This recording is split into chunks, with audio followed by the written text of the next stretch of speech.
Hello sir, yes. Deep vein thrombosis, क्या ये DIP से ठीक हो सकता है? चीज deep vein thrombosis, it's DVT. हाँ, थ्रोम्बोसिस। Yes. देखिए, इसको समझना होगा। सर आप बोलेंगे। समझना होगा, बैठिए please.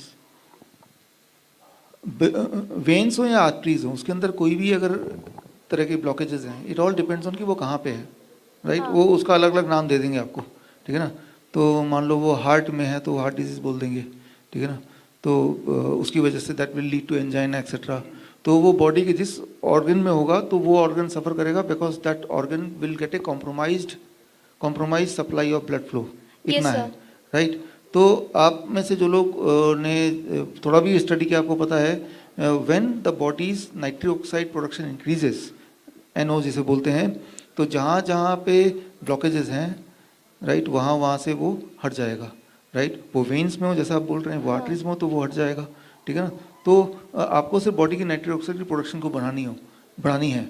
And fortunately that is possible when you take food in the same state as made by the nature, जिसको हम DIP डाइट बोल रहे हैं, राइट। तो इट स्टार्ट्स विद, जिस दिन से आप लेंगे उसी दिन से बॉडी का नाइट्रिक ऑक्साइड प्रोडक्शन बढ़ जाएगा, उसी दिन से आराम मिलना शुरू हो जाता है। पहले तो जो माइक्रो इन्फ्लेमेशन होता है, पहले उस पर असर होता है, फिर जो बड़े बड़े ब्लॉकेज है उस पर असर होता है, फिर चाहे उसका वो कहीं भी लोकेटेड हो, वो वेन में भी हो सकता है, आर्टरीज में भी हो सकता है, सारी जगह भी हो सकता है, तो अपने आप ही ठीक होता है, राइट। तो it is not a new disease, the only thing is the same thing, the same blockage at different part of the body, right, is given a different name, right. So this is how it is.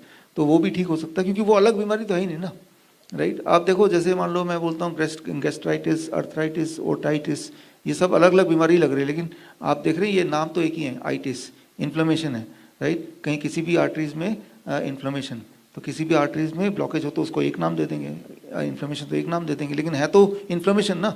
तो blood जो या आपके आंखों में जा रहा है, वही वाला ब्लड तो बॉडी के हाथों में भी जा रहा है, right. And blood is carrier of the nutrient.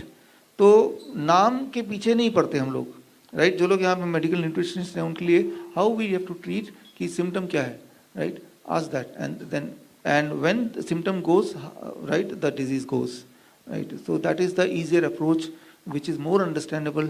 लेकिन उसको कॉम्प्लेक्स बनाना तो उसको अलग से नाम दे दो एक, आपको चेक करना। देखो ये ना, एलोपैथी ने ये बहुत कन्फ्यूजन बहुत क्रिएट कर दिया हुआ है। 8000 बीमारियां गिना दी हैं, इसका मतलब 8000 कारण है, इसका मतलब 8000 नहीं सोल्यूशन होंगे, ऐसा तो कुछ नहीं है। एक्चुअली ये सारी टर्मिनोलॉजी जो है ना, हमारे अंदर हम जो टर्मिनोलॉजी बोरो कर रहे हैं वो मॉडर्न मेडिसिन से कर रहे हैं। तो मॉडर्न मेडिसिन की टर्मिनोलॉजी ही रॉन्ग है, बेसिकली टर्मिनोलॉजी रॉन्ग है, क्योंकि एक एक चीज़ को पकड़ के एक एक चीज़ का वो बीमारी फुल फ्लैज बीमारी बना देते हैं, उसको अलग अलग करके सोचते हैं, जिसको हम रिडक्शनिस्ट अप्रोच बोलते हैं। अगर होलिस्टिक अप्रोच से सोचेंगे तो body as a function as a whole, body not only function as a whole, body right from body to cosmos functions as a one unit. तो अब तो वो साइंस प्रूव कर दिया कि whole cosmos works as one unit, then the nature works as one unit, then our body works as one unit. तो वो शब्दावली हमको थोड़ी चेंज करनी चाहिए। अगर बॉडी हेल्दी है तो वो सब चीज को डील कर लेगी। Health is the primary thing, health is the central thing, health is the access. अगर हेल्थ एक्सेस है तो डिजीज की टर्मिनोलॉजी मैटर नहीं करती, अंदर कोई टर्मिनोलॉजी नहीं, टर्मिनोलॉजी सिर्फ बाहर है, वो डॉक्टरों की है। तो ये जो डीप वेन थ्रोम्बोसिस है, अब उसका प्रॉब्लम क्या है? एक तो वो वेन तो थ्रोम्बोस हो ही गई, वो हो गई तो हो गई।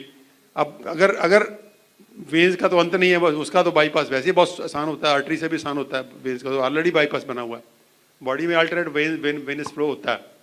तो वो अगर बॉडी हेल्दी है तो वो अपना अल्टरनेट ढूंढ लेगी। वो अगर वेन बंद भी है तो बंद पड़ी रहेगी, उसको पक्का ही बंद कर देगी वो, और उसका बाईपास बना लेगी। पहली बात तो डीप वेन थ्रोम्बोसिस होता ही उसी को है जो ग्रॉसली सिक है, ग्रॉसली इल हेल्थ है, यानी कि हेल्दी नहीं है। जो अगर हेल्दी है तो डीप वेन थ्रोम्बोसिस कभी इस डाइट से कुछ डीप वेन थ्रोम्बोसिस हो सकता है? कभी नहीं हो सकता, तो रॉन्ग डाइट से ही होगा। तो ये पूरी का पूरी शब्दावली मुझे लगता है टर्मिनोलॉजी जी है ना, इन्फेक्शियस नॉन इन्फेक्शियस, ये भी बड़ी बोगस टर्मिनोलॉजी है कि इन्फेक्शियस अलग है, नॉन इन्फेक्शियस अलग है, ऐसा थोड़ा ही है।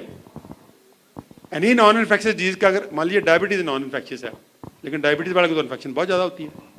अब इन्फेक्शियस है नॉन इन्फेक्शियस है, इसी तरह उल्ट वाइस वर्सा। अब जिसको इन्फेक्शन क्रॉनिक चल रही है उसको नॉन इन्फेक्शियस, उसके ऑर्गन भी डैमेज होंगे, वो नॉन इन्फेक्शियस है।